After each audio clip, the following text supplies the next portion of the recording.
আলহামদুলিল্লাহ, সকলেই পড়ুন আলহামদুলিল্লাহ। অবশেষে যে জন্য আজকে আলহামদুলিল্লাহ পড়লাম, সেই আলহামদুলিল্লাহ পড়ার মূল অর্থ হচ্ছে জয় বাংলা করে দিচ্ছে, তারা কেল্লাফতে করে দিচ্ছে যে আগামী এক সপ্তাহের ভিতরে হয়তো এমনও পরিস্থিতির উদয় হতে পারে সেনাপ্রধান ওয়াকারুজ্জামান। আলহামদুলিল্লাহ, এই সাহস এটা একটা আলাদা জিনিস। দর্শক, কথায় আছে ঝড়ের সময় আম কুড়াইতে হয়, তবে আলহামদুলিল্লাহ দিন শেষে এটারে টপকাই দেওয়া হয়েছে। আজকে বাঘ আসে, সেই বাঘ সত্যি আসলো দীর্ঘ কয়েক যুগ পর এই প্রথমবারের মতো। ভাই, জ্ঞানী লোকের জ্ঞানী কাজ প্রকাশ পাচ্ছিল না, কিন্তু কিছুই বাইরে, সবকিছুই গোপনে হচ্ছিল। শুধু এইখানেই শেষ না, আরো চমক আছে সামনে। ভূমিকম্প হয়ে যাবে ভাই, ভূমিকম্প বাংলাদেশের ইতিহাসে। এসব ঘটনা কখনো দেখছেন? গত 54 বছরে এরকম কোন ঘটনা কোন রাজনীতিবিদ বা কোন রাজনৈতিক সরকার যারা নির্বাচন করে আসে সরকার চালাইতে, তারা করতে পারে নাই। কিন্তু ডক্টর ইউনূস স্যার দেখেন, ঠান্ডা মাথার খেলোয়াড়, ঠান্ডা মাথায় খেলা দিল। তো খেলা উল্টে গেল, অপরাধী সেনা কর্তাদের ধরিয়ে দিচ্ছে আর্মি। ওয়াকারুজ্জামানের বিরুদ্ধে সাবেক সেনা কর্মকর্তারা একজুট কেন ওয়াকারুজ্জামানের বিরুদ্ধে কথা বলছেন এবং সংগঠিত হয়ে বর্তমান অপরাধী সেনা অফিসারদেরকে আইনের কাঠগড়ায় দাঁড় করাতে চাচ্ছেন? বাংলাদেশের ইতিহাসে একসঙ্গে এতগুলো সেনা কর্মকর্তার বিরুদ্ধে মানবাধিকার লঙ্ঘন এবং গুম খুনের অভিযোগে গ্রেপ্তারি পরোয়ানা এর আগে কখনোই দেখা যায়নি এবং এর একটি বিরল ঘটনা। এবং সাম্প্রতিক সময় আবার দুটো জিনিস ঘটেছে। একটা হচ্ছে, আসসালামু আলাইকুম প্রিয় দর্শক, বর্তমান সময়ের রাজনৈতিক প্রেক্ষাপট বা পরিস্থিতির উপর বিশ্লেষণ করে আপনাদের সামনে কিছু গুরুত্বপূর্ণ ভিডিও ফুটেজ নিয়ে হাজির হয়েছি। এমনকি দর্শক, আমি আশা করছি যারা ভিডিওটি অন করেছেন তারা সম্পূর্ণ ভিডিওটি মনোযোগ সহকারে দেখবেন, তাহলেই বুঝতে পারবেন ভিডিওর মূল রহস্য বা আসল ঘটনাগুলো। তো প্রিয় দর্শক, আমি আর বেশি কথা বাড়াতে চাই না, চলুন দেখে আসি আজকের সেই কাঙ্ক্ষিত ভিডিওগুলো। তবে তার আগে বলি, যারা এখনও চ্যানেলটি সাবস্ক্রাইব করেননি তারা চ্যানেলটি সাবস্ক্রাইব করে পাশে থাকা বেল আইকনটি বাজিয়ে দেবেন, আর যারা ইতিমধ্যে সাবস্ক্রাইব করে রেখেছেন তাদেরকে অসংখ্য ধন্যবাদ। তো চলুন দর্শক, একটা লাইক দিয়ে আমরা ধারাবাহিকভাবে সকল ভিডিওর বিস্তারিত আলোচনা দেখে আসি। ভাই, জ্ঞানী লোকের জ্ঞানী কাজ। দেখেন, উনি কিছু কমিশন বানাইলো, যেমন এই যে নির্বাচন কমিশন। ওইখানে যায় দেখেন যে 200-300 লোক কাজ করতেছে নির্বাচন নিয়ে। তেমনি উনি বানায় দিলেন কি গুম খুন কমিশন। হ্যাঁ, এই গুম খুন কমিশন কিন্তু ভিতরে গত 14 মাস কাজ করতেছিল, প্রকাশ পাচ্ছিল না, কিন্তু কিছুই বাইরে, সবকিছুই গোপনে হচ্ছিল। শুধু এইখানেই শেষ না, আরো চমক আছে সামনে। বিডিআর হত্যাকাণ্ডের একটা কমিশন করা হয়েছে। ওনাদের রিপোর্ট এই নভেম্বরে আসলে না, ভূমিকম্প হয়ে যাবে ভাই, ভূমিকম্প বাংলাদেশের ইতিহাসে। এসব ঘটনা কখনো দেখছেন? গত 54 বছরে এরকম কোন ঘটনা কোন রাজনীতিবিদ বা কোন রাজনৈতিক সরকার যারা নির্বাচন করে আসে সরকার চালাইতে, তারা করতে পারে নাই। কিন্তু ডক্টর ইউনূস স্যার দেখেন, ঠান্ডা মাথার খেলোয়াড়, ঠান্ডা মাথায় খেলা দিল। তো আপনারা যারা মাছ ধরেন বড়শিতে, আপনারা জানবেন বড় মাছ ধরার জন্য অনেক ধৈর্য লাগে ভাই। বড়শি বাইটা বইসা থাকতে হয়। আর ছোট মাছের ব্যাপারে কি হয় জানেন? ওই টোপের দিকে তাকায় রইলাম, টোপটা যদি একটুখানি নিচে যায় সঙ্গে সঙ্গে টান দিলাম, চলে আসলো ট্যাংরা নাইলে পুঁটি।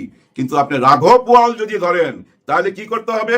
যখনই আপনার টোপে টান দিবে তখন আপনি টান দিতে পারবেন না, আপনাকে ঢিল দিতে হবে, সুতরা ছাড়তে হবে। ওই যে চাকরিটা দেখেন না, ঘুরতে থাকে, আর ওই মাছটা পানির নিচে দিয়ে একবার এদিক যায় একবার এদিক যায়, কিন্তু গলার মধ্যে তো কাটা আটকাই ফেলাইছে। যতই দৌড়াদৌড়ি করুক টান দেয় না, কিন্তু যে বড়শি ধইরা বসে আছে, কারণ সে জানে ও ক্লান্ত হবে। ক্লান্ত হওয়ার পরই তাকে আমি কাছে নিয়ে আসবো। তারপরে আস্তে আস্তে টাইনা সামনে আই নাই, কিন্তু আবার টান দেয় না। কারণ টান দেয় না কেন? যদি বড়শির সুতোটা ছিঁড়া আবার চইলা যায়, তখন কি করে জানেন? ওই যে গোল একটা চাক্কির মতো, ওর মধ্যে জাল পেঁচানো থাকে, ওই জালটা দেখবে আস্তে করে মাছের নিচে দিয়া আস্তে করে উপরে টাইনা নিয়ে আসে। ঠিক তেমনি বড়শি গাইটা দিছে অনেক আগেই, কিন্তু সুতা ছাড়তেছিল। ওই সুতা ছাড়ার মধ্যে একটা মাস ছুইটা গেছে ভাই। শুনতেছি এই সিলেট দিয়া কোন তামাবিল দিয়া পার হয়ে গেছে ওই দেশে। উনি লেফটেন্যান্ট কর্নেল কি যেন নাম, আচ্ছা নামটা এখন মনে থাকলো, কমুনা দরকার নাই অত গভীরে যাওয়ার, আপনারা সবাই জানেন। কিন্তু বাকি মাছগুলা বাইর হইতে পারে নাই ভাই, ছুটতে পারে নাই।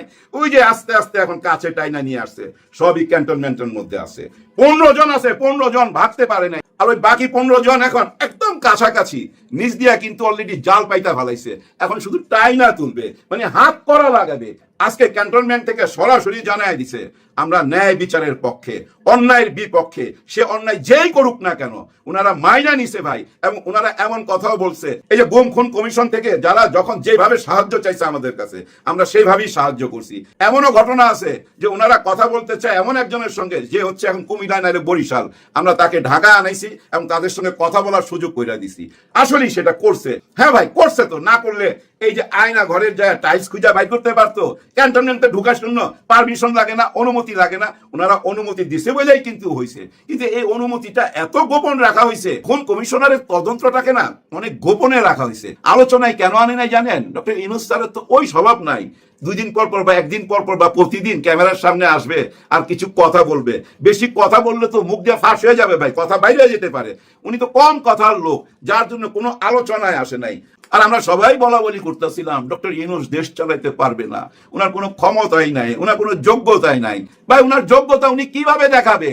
আইন শৃঙ্খলা বাহিনী যদি তার কাজটা ঠিক মতো না করে, উনি যাবে আসামি ধরার জন্য কুমিল্লায় 14 গ্রামে, উনি যাবে? উনি তো যাবে না। উনি যাদের পাঠাবে, ওই যে বললাম না ইউনিট করা আছে, একটু আগে বললাম যে একটা ছবি বানাইবার জন্য অনেকে সহযোগিতা লাগে, বিভিন্ন ইউনিট কাজ করে।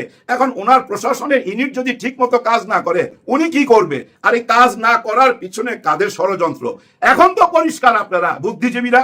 আর ওনাকে এই বিফল দেখাইবার জন্য কি কি ষড়যন্ত্র হচ্ছিল এখন তো আয়নার মতো পরিষ্কার। এখন সত্যটা সামনে বলার চেষ্টা করেন সবাই। ডক্টর ইউনূস স্যারকে যারা তুচ্ছ তাচ্ছিল্য করছেন, আইসা এখন সরি বলেন। এখন না বললো নভেম্বরে সরি বলতে বাধ্য হবেন। নভেম্বরের চমক তো ভাই বিশাল চমক, বললাম না ভূমিকম্প হয়ে যাবে, ভূমিকম্প। কারণ এই বিডিআর হত্যাকাণ্ডের সাথে দেখবেন অনেকেই জড়িত। এমনও হইতে পারে কোন রাজনৈতিক দল জড়িত, বড় বড় রাজনীতিবিদরাও জড়িত হইতে পারে ভাই, 2-1 জনের নাম চলে আসতে পারে। দেখেন এমনও ঘটনা ঘটতে পারে নভেম্বরের পরে অনেকে আশা করতেছে আমি নির্বাচন করুম, দেখা গেল সে নির্বাচন করতে পারলো না, কারণ ওই বিডিআর হত্যাকাণ্ডের সাথে সেও জড়িত। এরকম ঘটনা হইতে পারে, আমরা নভেম্বরের জন্য অপেক্ষা করি। দেখেন ডক্টর ইউনূস স্যার একটা কথা খুব গুরুত্ব দিয়া বলছিল যে আমরা এমন কিছু কাজ করে যেতে চাই যেন কোনোভাবেই যেন আর স্বৈরা শাসক জন্ম না নিতে পারে, অথবা স্বৈরা শাসক এই বাংলাদেশে ইন না করতে পারে, অথবা পার্শ্ববর্তী দেশ থেকে যেন কোনো অপকর্ম, কোনো ষড়যন্ত্র আর জীবনও না করতে পারে। আমরা সেই সব রাস্তাগুলো বন্ধ করতে চাই। উনি নিজে বলছে ভাই আমরা সেই রাস্তাগুলো বন্ধ করে দিলেই আমাদের দেশটাকে আর কেউ রুইখা দাঁড়াইতে পারবে না। উনি বলছিল না বাংলাদেশ আছে এমন একটা পজিশনে, চীন আর ভারতের মাঝখানে, চীন আর ভারত যদি আকাশে উঠতে চায় সে হাওয়াতে আমরাও আকাশে উইরা যাব। ডক্টর ইউনূস স্যার বাংলাদেশটাকে কতটা ভালোবাসে আপনারা কি বুঝতে পারছেন না? আলহামদুলিল্লাহ, সকলেই পড়ুন আলহামদুলিল্লাহ। গত 2-3 দিন ধরে বাংলাদেশের রাজনীতিতে যে একটা অস্থিতিশীল পরিবেশ বিরাজ করছিল, প্রত্যেকের মনের ভিতরে উদ্বেগ, উৎকণ্ঠা, একটা শঙ্কার ভিতর দিয়ে অতিক্রম করছিল। আন্তর্জাতিক অপরাধ ট্রাইব্যুনাল 25 জন বর্তমান এবং সাবেক সেনা কর্মকর্তাদেরকে, বিভিন্ন বাহিনীর প্রধানদের, মেজর জেনারেলদেরকে যে গ্রেপ্তারি পরোয়ানা ইস্যু করেছিল, তাদেরকে গ্রেপ্তার করা হবে। তাদেরকে যদি গ্রেপ্তার করা হয় তাহলে দেশের পরিস্থিতি কোন দিকে যাবে? সেনাবাহিনী কি এটি মেনে নেবে? যদি সত্যি সত্যি সেনাবাহিনী তাদেরকে গ্রেপ্তার করতে সহযোগিতা না করে, তাহলে কি রাষ্ট্র এবং সেনাবাহিনী কি পরস্পর সংঘর্ষে লিপ্ত হবে? সেনাবাহিনী কি ক্ষমতা হস্তান্তর করবে? ইউনূস সরকারকে হটিয়ে দিয়ে ওয়াকারুজ্জামান কি রাষ্ট্রের সমস্ত কর্তৃত্ব গ্রহণ করবে? সেনাবাহিনী কি আবার সেই 1-11 মতো হটকারী হয়ে যাবে? তারা কি জনগণের বিরুদ্ধে দাঁড়াবে? ইত্যাদি নানা ধরনের প্রশ্ন বাংলাদেশের মানুষের, কোমলমতি মানুষের হৃদয়ের ভিতরে ঘুরপাক খাচ্ছিল, আর তাদের চোখের সামনে একটা সরষে ফুল দেখার মতো অবস্থা তৈরি হয়েছিল। আমি গতকালকের ভিডিওতে আপনাদেরকে দেখিয়েছিলাম, সেখানে পরিষ্কার করে বলেছিলাম সেনাবাহিনীর জুনিয়র এবং সিনিয়র অফিসারেরা, সৈনিকেরা, তারা এই বিচার প্রক্রিয়াকে সামনে এগিয়ে নিয়ে যাওয়ার জন্য, এই বিচার প্রক্রিয়াকে ত্বরান্বিত করার জন্য, রাষ্ট্রকে সহযোগিতা করার জন্য তারা সেনাপ্রধানকে তারা তাগাদা দেয়, এবং তারা সেনাপ্রধানকে পরিষ্কার করে বলে দেয় যে আমাদের এই কাজে সহযোগিতা করতে হবে। কোনো মতো অবস্থায় যেন অপরাধীর পরিচয়, সে একমাত্র অপরাধী, সে সেনাবাহিনীর কোন পদে, কোন পজিশনে, তার রাষ্ট্রীয় খেতাব কি, তার পারিবারিক খেতাব কি, তার বংশমর্যাদা কি, তার আভিজাত্য কি, এটি কোনো গুরুত্বপূর্ণ বিষয় নয়। সুতরাং যেই হোক তাকে আইনের আওতায় সোপর্দ করতে হবে, তাকে আইন শৃঙ্খলা রক্ষাকারী বাহিনীর হাতে তুলে দিতে হবে। যখন প্রবলভাবে মিড লেভেলের অফিসারেরা এই বার্তা সেনাপ্রধান ওয়াকারুজ্জামানকে পৌঁছিয়ে দেয়, তখন ওয়াকারুজ্জামান আর কোনো উপায়ন্তর না পেয়ে সিদ্ধান্ত পরিবর্তন করতে বাধ্য হয়। অবশেষে যে জন্য আজকে আলহামদুলিল্লাহ পড়লাম, সেই আলহামদুলিল্লাহ পড়ার মূল অর্থ হচ্ছে আজকে 15 জন, আমি এই ভিডিও যখন করছি হয় আপনারা বুঝবেন যে গতকাল 15 জন রানিং দায়িত্বপ্রাপ্ত অফিসারদেরকে হেফাজতে নেওয়া হয়েছে, গ্রেপ্তার করা হয়েছে। আইএসপিআর সেনা সদর দপ্তর তাদের অবস্থান পরিষ্কার করেছে, তারা পরিষ্কার করে বলে দিয়েছে সেনাবাহিনী সমস্ত অন্যায়ের বিপক্ষে, যেই হোক আইনের কাছে আমরা তাকে সোপর্দ করব। আমরা বাংলাদেশ সংবিধানের যাবতীয় আইন এবং কানুন মেনে আমরা সেখানে সহযোগিতা আগেও করেছি, এখনো করছি, ভবিষ্যতেও করব। কারো পদবীর দিকে না তাকিয়ে আমরা ইতিমধ্যেই 15 জনকে গ্রেপ্তার করেছি, আইএসপিআর জানিয়েছে। বাকি যারা, তারা তো রিটায়ারমেন্টে চলে গেছে, সুতরাং তাদের ব্যাপারে একটু প্রসেস ফলো করতে হবে, এটি তারা পরিষ্কার করে জানিয়ে দিয়েছে।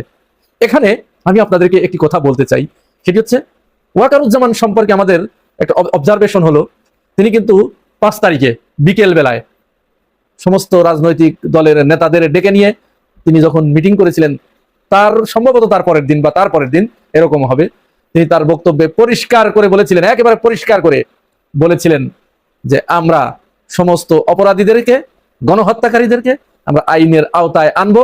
বাংলাদেশের জনগণ, আপনারা আমাদের উপরে আস্থা রাখতে পারেন, বিশ্বাস রাখতে পারেন, ভরসা রাখতে পারেন, আমরা প্রত্যেকের বিচারের মুখোমুখি করবো এবং বিচার করব। এটি কিন্তু তিনি পরিষ্কার করে বলেছিলেন। কিন্তু সেনাপ্রধান তার সেই বক্তব্যে পরবর্তীতে আর স্থির থাকেন নাই, তিনি সেখান থেকে সরতে সরতে সরতে সরতে অবশেষে তিনি বর্তমানে এমন একটা জায়গায় এসে দাঁড়িয়েছেন, তিনি পরিষ্কার ভাবে বোঝা যাচ্ছে সেনাপ্রধান তিনি শেখ হাসিনার যে ভগ্নিপতি, সেটির প্রমাণ দেওয়ার জন্য মনে হচ্ছে তিনি সমস্ত প্রচেষ্টা চালিয়ে যাচ্ছেন। তার হেফাজত থেকে, তার আন্ডারের ভিতরে থেকে, তার সারেন্ডারিং এর ভিতরে থেকে 626 জন ভারতের বুকে পালিয়ে গেছে। এই কথা আমরা সেনাপ্রধানকে বারবার স্মরণ করে দিতে চাই। এটি বাংলাদেশের জনগণ এত সহজে ভুলে যাবে বলে মনে করার কোনো কারণ নেই। তারপরেও দেরিতে হলেও আপনার শুভ বুদ্ধির হয়তো উদয় হচ্ছে, আপনার মিড লেভেলের অফিসারদের বিরোধিতার কারণে, আপনি তাদের সাথে হয়তো পেরে উঠতে না পারার কারণে, তারা বাগড়া দেবার কারণে এই 15 জন দায়িত্বপ্রাপ্ত অফিসারদেরকে হেফাজতে নিতে হয়তো বাধ্য হয়েছেন, আমরা এরকমই বলবো, হয়তো বাধ্য হয়েছেন। বাধ্য না হয়ে উপায় ছিল না, তাদেরকে গ্রেপ্তার না করে কোনো উপায় ছিল না। কারণ গ্রেপ্তারি পরোয়ানা জারি হবার পরের দিন বিএনপি থেকে বিবৃতি দিয়েছে, পরিষ্কার বার্তা দিয়ে দিয়েছে, যেই হোক আইনের কাছে তাকে সোপর্দ করতে হবে। বাংলাদেশ জামাত ইসলামীর কাছ থেকে পরিষ্কার বার্তা পৌঁছে গেছে, তারাও বিবৃতি দিয়েছে যে তাদেরকে আইনের আওতায় আনতে হবে। ইনকিলাব মঞ্চ এবং 24 মঞ্চ প্রত্যেকেই তারা পরিষ্কার করে বিবৃতি দিয়েছে, তারা রাজপথে নেমে এসেছে, তারা বিক্ষোভ প্রদর্শন করেছে।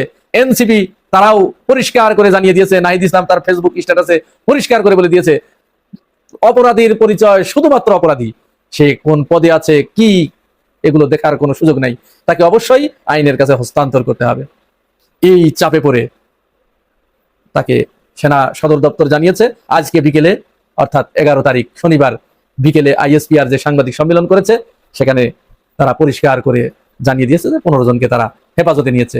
নানান জল্পনা কল্পনা ও শঙ্কার অবসান, অবশেষে সেনাপ্রধান সঠিক লাইনে আসলেন।